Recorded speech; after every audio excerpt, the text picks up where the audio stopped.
You were saying that you had something that you wanted to move on from and talk about something. Oh, I think you touched on term limits for a second. Um, but nobody's really into term limits in regards to your current politicians. So the only people who have really pushed term limits, or who even actually mentioned term limits, would be Bernie Sanders, an AOC, a Rand Paul at one point. I can't think of any others, but you don't have too many current politicians pushing for term limits. So I guess I always have an issue with why you want to side with one party when they're both full of shit. So the thing is, I'm not a Republican. I'm far more conservative than a Republican is. I'm not for. They're not conservative. Huh? They're not conservative. I agree. Okay. So they say that bullshit, but they're not. Yeah. So some of them are, but you're right. So they're the both parties. They both want similar things. They want control. They want to have power. The difference, one of the main differences, the Democratic Party is pushing left, wants total control of your life from cradle to grave. They just want to have total control of your life. What is abortion? Control of your life, right? No, that's different. So how so? You want to go into this right now? I'm just saying, like, if you really want a hands-off government, because it's like, I'm pro-life, but I don't, I can't, again, if I'm a hands-off government, that's your decision, because I'm pro-life, but that doesn't mean I'm going to force my beliefs, my opinions on you. If you don't want to have that child, if you want to have abortion, go for it. So I don't get why a hands-off government would entitle you to say. The reason why, because that's another life. You're aborting another life. Well, now we get to the point where, at what point is it abortion? Blah blah blah. Because now some states, they're pushing where abortion is as early as what, 6 weeks. I mean, that. So okay, so I am pro-life. I am against abortion. I think, but I also think that should be a states' rights thing. I don't think it's a federal thing at all. I think most things should default to state level, not federal anyway. So I think that's a state's right. I think every state should be able to make that decision. I think that any abortion after 20 weeks should be banned. After 20 weeks, you can talk me into the first 20 weeks. Okay, you can talk me into that, but you cannot talk to me after 20 weeks. There's no reason that at that point that you should be having an abortion. So I'm with you, but I'd rather give somebody their own choice to make that decision. But you're giving the choice to a live baby. The baby's alive. The baby hasn't, it hasn't been born yet. Okay. We can get into at what point it starts feeling pain and all that other stuff. But again, it's still inside the mother. Okay, once they have a heartbeat. Again, what, 36? Was it? I forgot. How long is it? Once they have a heartbeat. 36 weeks? No, way before then, man. Way before? Yeah. A baby can live. Now it's going to need, and be in the NICU at 36 weeks. Right. Okay. So again, I'm pro-life, but yeah. Hey, if you want to have an abortion, if mom and dad make that call, again, because I'm hands off. I'm hands off. You do you. So that to me is not the same, because you're talking about a life. Okay. Hey. So that to me, that's where I differentiate. If somebody wants to say, "Oh, I'm only using that as a crutch," that's fine. Go ahead and say that. I don't really see it that way, but to me, that's what it is. I don't agree, but I can understand. Yeah. Simple as that. Yeah. I understand. Yeah. So, going back to like the government, like as far as Democrat, Republican, I don't like big government. They're useless. So when people, and that's what I don't understand, when people want to push bigger government programs, the government can't do anything right. The bigger they are, the more screwed up they are, because they don't have any accountability. They don't have to have accountability. Their accountability should come from an informed voter base, but unfortunately, people aren't informed and people are dumb. Yeah, that's what it really boils down to. No, that's true. And as far as like term limits, that's what we should be. Every time a new person is running for an office, That should be the number one question. What do you think about term limits? Yeah. Why are you going into politics? Are you doing it just to get yourself rich and to never hold a job in your life? Dick And Durbin, Mitch McConnell, Lindsey Graham. I mean, how long have they been in office? Nancy 40, Pelosi, 40, 40 plus years, 50 plus yeah, years apiece. Joe yeah, Biden. I mean, so yeah, they go in. If you can't accomplish your goals in 40 years, I mean, whoa, you know. yeah. So and I don't know what it is. I think 20 years done. That's it. You get no more than 20 years. You have a term limit on the presidency for a reason, right? I think the same thing should apply across the board for all politicians. You can even take that to the Supreme Court, and that's all that I think you should be is term limit on. You know, Yeah. You hold a position for that long, and you start to abuse the power, and that's why there are limits in how long you can hold things because they know you can abuse the power. Mm-hmm. You can in the finance world, like you can only audit.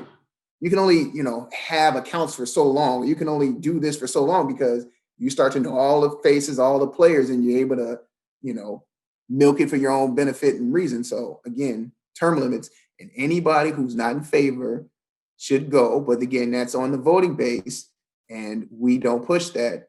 Yep. And so we should, yeah. So that I 100% with you there. I don't understand why there's no term limits. There should be term limits. We should not have these career politicians. That doesn't make any sense to me. But you're right. We allow that to happen because we're not pushing for that, and we should be with everybody. Yeah. With that, yes, yeah, yep. So, but yeah, so I am just so far conservative on most of these things that it should be a state thing. I don't believe federal should be overseeing as much, but we give them even more power because taxes. And, and we want that federal dollar. Every state wants that federal dollar. So now all of a sudden it's a bigger issue. We'll stop giving them so much of our money and then they wouldn't have all of our power. Yeah. So, so did you want to touch base on what the question about the child support? So go for it. Introduce that. All right. So I proposed a question. If a woman gets pregnant, she decides for whatever reason she's not prepared financially, emotionally, whatever, to have a child, and she has an abortion. Should the dad then have the same right to say, I might be the father, but I want nothing to do with that, and there's no longer on the hook for child support or anything like that? Can they disavow and then just be completely separate and not on the hook for that? So again, here, let me preface. I got 6 kids. I have no problems. I have no problems raising my kids or anything like that. So that's not like I wish I could get out of these responsibilities. 6 nothing kids like, living off the system. Yeah, nothing like that. It's a fairness thing. Why should a woman be able to say, I'm not ready for whatever reason, but then the dad has to be on the hook for that? How's that fair? Hey, you probably asked this question to the wrong person because I think 99% of other people would say hell no, but I'm actually in agreement, and I've always thought this way. It's just like if a woman has the right to decide I'm keeping this child or I'm going to terminate this child without input from dad, then, I mean, first of all, I don't know if that's really fair. You can always say, well, the baby's in the mother's body. Yeah, it is. But again, once that baby comes out of the mother's body, dad's responsible, right? So shouldn't dad have some input? And especially if you can terminate baby without dad's input. So how come dad has no say-so in yay or nay, but then dad's responsible? So I think dad should have the right to say, hey, just so you know, before you have this baby, I'm not going to be here financially, emotionally, whatever. If dad from the get-go says, I'm not going to be involved, I think he should have that right just so mom knows what she's getting into. Yeah. So mom is prepared because it goes back to accountability. Mom does have the responsibility because it's her baby to raise that child. So she has to, she should know like, okay, well, I'm going to have this baby and I know going into it, dad's out of the picture. But I'm still ready to go. So Unless we change the laws or change the rules where dad does have a say so into the life of the child. yeah. So my thing is, it should just be equal. So, and somebody had brought this up in the chat. Each state has difference as far as when a woman can have an abortion, right? Right. So then the dad should have whatever the state law is. So if the state says you can have an abortion up to 20 weeks, well, then dad's got 20 weeks to say, here, I'm signing off. Or if it's 6 months, if it's through the second time, okay, I'm signing off. So whatever chance mom has, dad has that same chance. Okay, but what if mom says yay and dad says what if dad wants the baby and mom says I don't want the baby? Then what happens? So right now that then you can't. So right now you can't do anything. You can't force mom to have baby. So what happens without changing any current laws as far as abortion laws? That's what I'm not trying to flip like an abortion law right now. I'm just saying. So if it's current right now and mom, then back to your scenario, based on the current laws of abortion, doesn't matter. Dad can say I'm out. Okay. So you're saying keep everything as is, just give dad the right then to say yay or nay. No, I'm saying if financially, based on how things are now, right. That's what I would add in. Right. So without changing any of the abortion laws, the one thing I would add in is then dads have the right to opt out the same way a mom can opt out. Because let's be honest, that's essentially what they're doing. For whatever reason, they're opting out. Hey, I know we talked about accountability, and it sounds like you're not making dad accountable by opting out. But mom's not accountable. Right. So again, I guess this more so punishes the woman because dad can opt out and say, I'm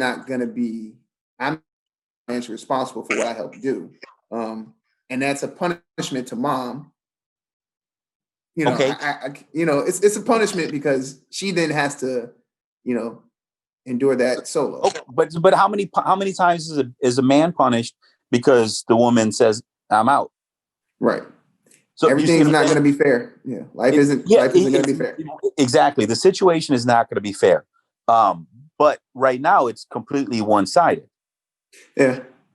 Hey, this again, you can call me a hypocrite or whatever, but I'm all for that because it is one-sided. And again, I actually think it creates some ease because mom would know going in, I got a deadbeat. And it also would make women more accountable too as to who they're having babies with, because if they know going into it, hey, I'm having sex with this person.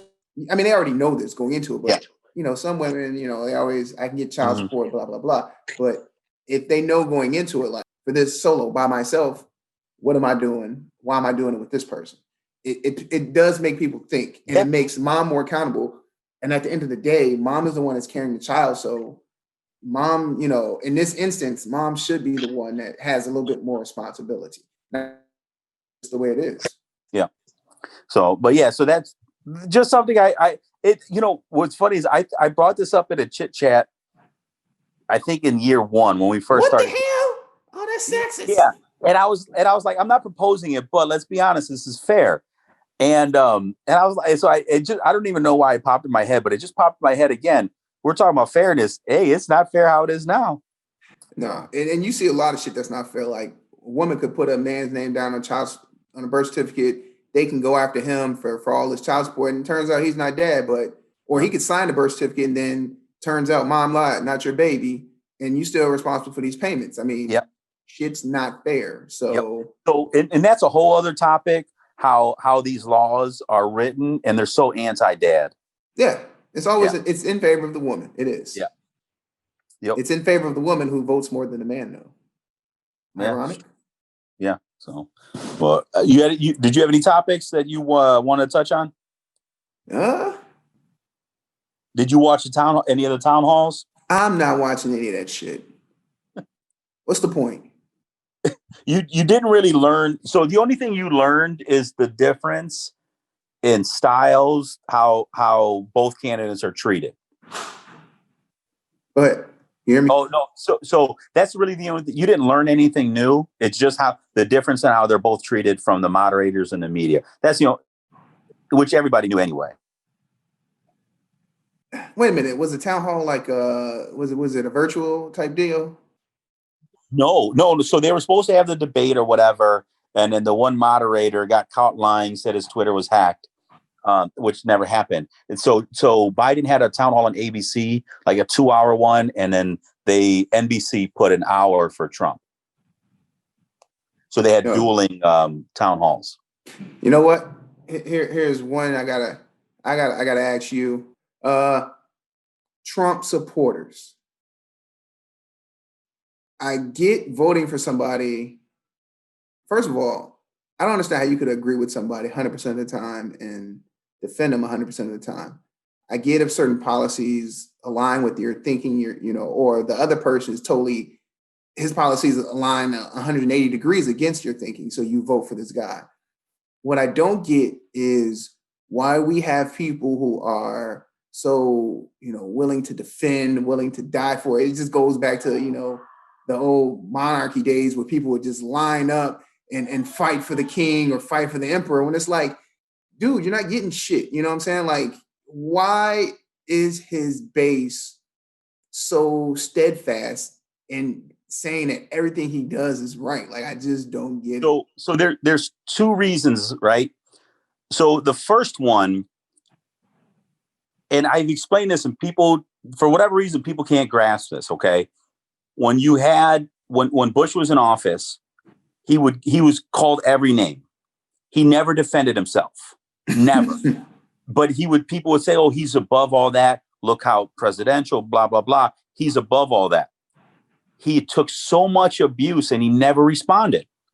Then you had McCain, and then you had Romney, and neither of them really defended conservatives. They were called every single name, and they never did anything to defend themselves. So Republicans were weak. They were weak. And then you have somebody like Trump, who was very unapologetic in defending the views and the priorities that his base was looking for. Because if you were to say, make something in America and put America first, oh, you're racist, you're all this other stuff. And he's the first one that actually fought back.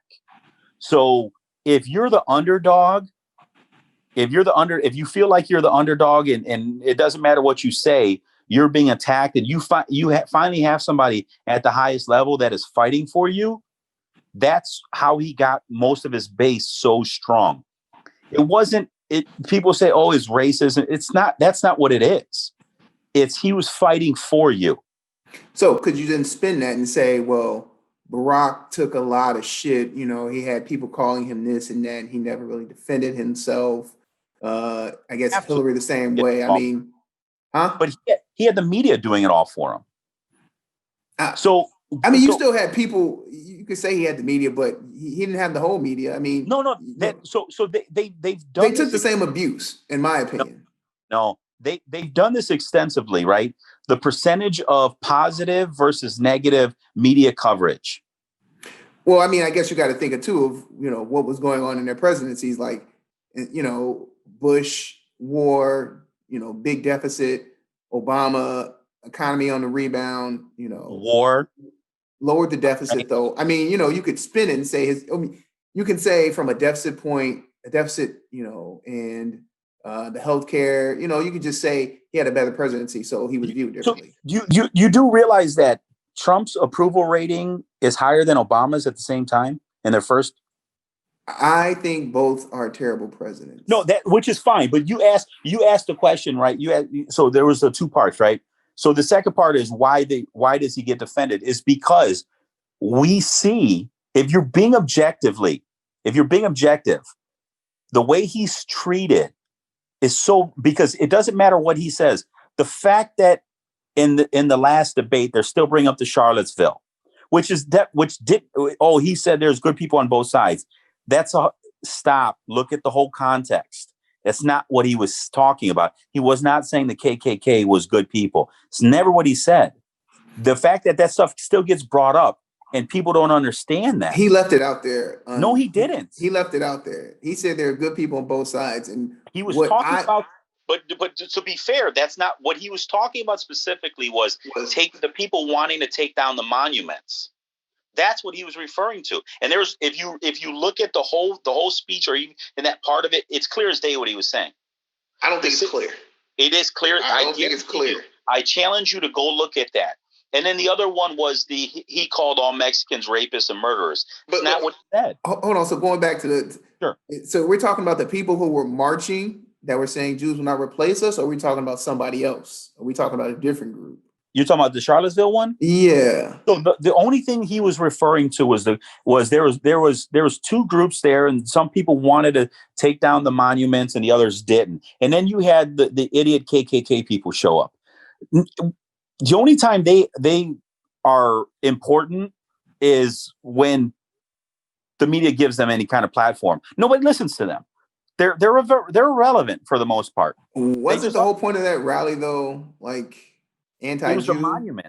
They were talking about the monuments, taking down the monuments. Take them down. Shit. Okay, but again, that's fine. That's a completely different conversation. But he was talking about the people that were there that wanted to take down the monuments and leave the monuments up. That's what he was referring to. There's no gray area about it. It's clear as day what he was talking about. And again, same thing with the Mexicans. He wasn't talking about all Mexicans are rapists and murderers. The question was clear as day, MS-13. He said, so the reporter asked him, he goes, there are a bunch of rapists and murderers. Show me a MS-13 person isn't a rapist and a murderer. That's what they are. I can't comment or rebut, retort, or whatever you said, because I can't remember what question was asked. None of that stuff really gets to me. At the end of the day, I still think he does play in that game where he leaves things ambiguous. He won't answer questions. Because again, not a lot. He does have supporters who are KKK or racist, and they believe that he's supporting them, and he leaves that door open where he won't. He always leaves it open, so it's a little ambiguous, But I disagree with that. But besides that, but so those are two of the biggest reasons you see him. So behind closed doors, will Trump supporters then criticize him for the things that, because again, I just don't understand how you could agree with somebody so much. Like I cannot. Trump supporters they think everything he's done is correct, and I just don't understand this. All right, I agree with you. Anybody that follows anybody and this person can do no wrong, that's just silly to me. I look at everything individually. So if you can point to me specifically about something, I'll address it specifically about something. Do you know what I'm saying? So like, I'm not going to sit there and say, this person is perfect, is greatest, never done anything wrong. There's nobody that's perfect that doesn't do anything wrong. It just doesn't happen. Everybody has flaws. But I go off of specific reasons behind it. And I think what happens a lot of the times is if you explain something about Trump, people will, I don't know if attack is the right word, but they'll assume what you're doing is supporting it.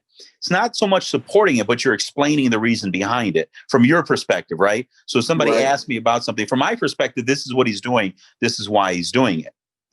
That's just my perspective of it. That doesn't necessarily mean I'm supporting it. I'm for or against it. I'm just explaining to you the reason behind it from my point of view. Yeah, that's the part that gets me. It kills me because I don't support anybody. I would never call myself a supporter.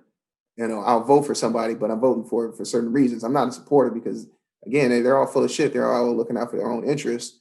I can point to things that I don't like about Trump, but I can point to things that I think that he did. I think he's just like the rest of them. I think he's just like every other politician, man. So no term limits. Yeah. He didn't do anything for the education like we just talked about. He didn't do, the term limits, the eliminating, the shrinking of you can look at his deregulation and say that's smaller government, but some of the things, healthcare is just, he left a lot of things. He didn't touch on those. Again, he's only president, so he can only do so much. But I don't think he was really interested in changing the big dynamics of this country. He's all about maintaining status quo, which is everybody else. I disagree. I disagree with that. I think he wanted to do more grand. Well, he's talked about it, but the problem with that is, unless you go in with that, you're not getting that because neither party is going to go for it. I agree. The next one, the term limit should be huge, but again, that's not going to be a president thing. He's actually talking about the opposite of term limits, though, in jest or whatever. But he's talking about when he was talking about himself. Yeah, of course, but he's just doing that purely to piss people off. That's like the one with the time, and it was 2024, 28 and all. That's what the Time magazine won. He's just doing that in jest, just piss people off. But so I think he's done a lot, but I think when you go in and you see how entrenched both sides are and how big that swamp really is, you're gonna and so what happened? So people always talk about, well, he had the first 2 years, he had the House and the Senate. There was so much. The Republican Party was split. There was so much never Trumpers involved. He had to get all them out, like Paul Ryan and all them. Well, he didn't get them all out because you can say never Trumpers, but you got to remember a lot of the Cruz and Rubio and Graham. But they were never. They were never Trumpers, but what did they say? They would say they would never support him, never vote for him. They're running. He was a racist and all this shit. They're running. So the thing about that is, right, when you're running for president and all that, it's all fair game. But as soon as he won the nominee and as soon as he's it, they fell in line. But then that goes to say that they're full of shit, because if they really believe what they said, then why would they ever support this man? So you either full of shit then or you're full of shit now. So why is Kamala the running mate of Joe Biden? Politics. Exactly. Why was Biden the running mate of Obama? Why did all the nominees who are ahead of Biden drop out on Super Monday? Pure politics. Why did Elizabeth Warren, who claims to be a progressive, when she dropped out, not endorse the only progressive left in the race, which would have been Sanders? Yeah. She didn't endorse anybody. So how can you be a progressive? How can you say I'm a progressive, but I'm not going to vote or endorse the candidate who shares a lot of my beliefs? Mm-hmm. You're full of shit. Yep. You're all full of shit. I don't disagree with that. I think when you're running for president, what you do after you drop out then defines it. While you're running for office, let's be honest, pretty much everything is fair game, like it or not. I would rather people just go up, lay out their plans, their ideas, and just simplify that shit. And instead of it being the way it is, but I don't stick with too many people with what they say while they're running. You know what I'm saying? And what you do after you drop out, okay, then that's a different situation. But that's why I feel like the town halls, all that, are a waste of time, because I mean, they can say whatever they want, but you're not gonna know what anybody's really about. And you know, I just briefly touching on that, like that whole Ice Cube thing where he got all that slack for meeting with Trump or whatever, and it's like, per the little clip I saw from him, he said, "Hey, I put out a plan. The DNC said we'll talk to you after the election. Trump met with me before the election." Mm-hmm. Again, you can meet with Trump before, he can tell you what you want to hear, but you'll never know if he'll put it in place. But you got to give him credit. He didn't push you off and say, "I'll meet you after the election." Not only that, though, he did put it in place, part of it with the Platinum Plan. So again, one person's giving you lip service. Both of them give you lip service, but at least, you know, one claims to be in your corner, you know, and then one keeps, you know, later. But what do you call it when you have a plan and part of it gets enacted? Hey, I haven't seen his plan. I don't even know what's in it. Well, the Platinum Plan is out there. It's been out there. No. I'm talking about his whole plan that he proposed or whatever. You said that was the Platinum Plan. Okay, right. You said some of it's been enacted. No. Well, I apologize. I didn't mean enact. I meant like he rolled it out. Like, this is what we want to do. Yeah. Okay. Trump said that. Yes. Right. And it's just a matter of, okay, figure out how they're going to enact it, whether it's going to be executive, they're actually going to pass a bill. But the fact that he's actually rolling that stuff out and showing people this is what I want to do. This is an actual plan instead of, like you said, well, we'll talk about it after the election. They're not going to talk about it after the election. They don't give a shit. They got the votes. I actually think going into his after Trump is all about he likes being on the grand stage. He likes being praised. I think if you would have went to him after the first election and actually rolled this plan out and said, hey man, can you help put some of these things in place? Just from a pure ego point, he would love to go down as the greatest ever. I mean, that's what he always says, right? I'm the best.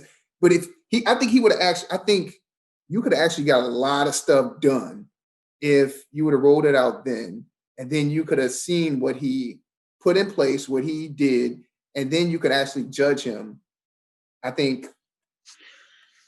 So to be fair, he did do some things. I know he did do, but and I think this is where the Democrats really fucked up. But this is why they don't have a base that is steadfast in support, because they don't do shit. Trump was when they ready, have the opportunity. Trump was ready to, and this is what I'm against, right? I'm against our deficit spend. I think we should be cutting spending. I think we owe way too much money. But Trump was ready to spend even more. But the Democrats wanted to be so far against him that they didn't get anything done. This whole infrastructure that they've been talking about for years, Trump's been wanting to sign that for years, but they didn't go through because they had so many people that they hated him so much and they wanted to fight him.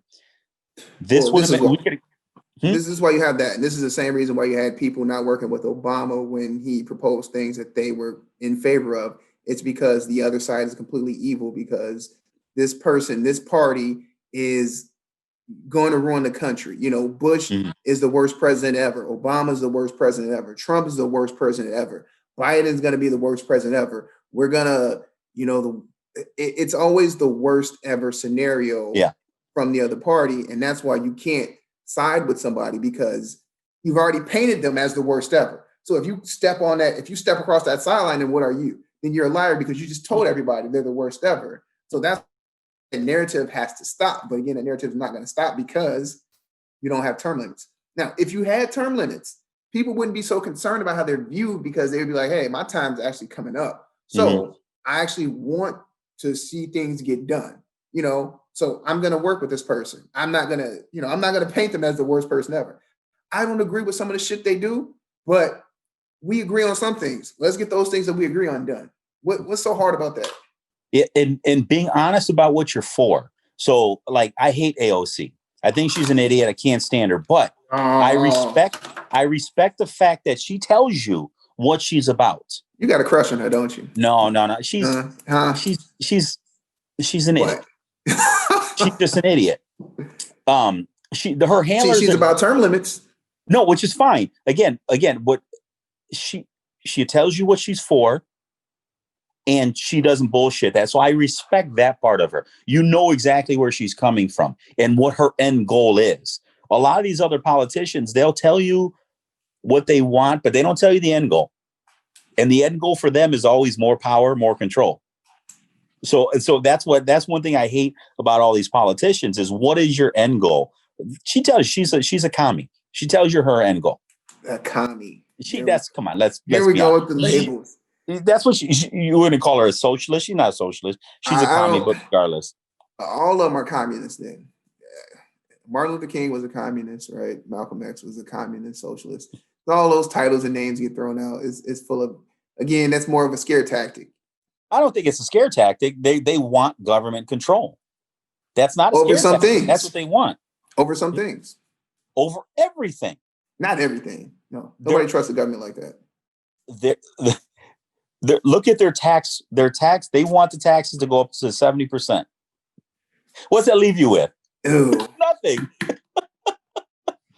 I got to get out of here. I got to get the baby. All right, man. It was good talk. We should do taxes. That's what we need. Yes, I would love to have this conversation about taxes. You talk about solving stuff. Yeah, taxes. Because I think we actually touched on that before. But yeah, we did. We'll set up a time. Yeah. All right, CJ. I'll talk to you later. All right, Pete.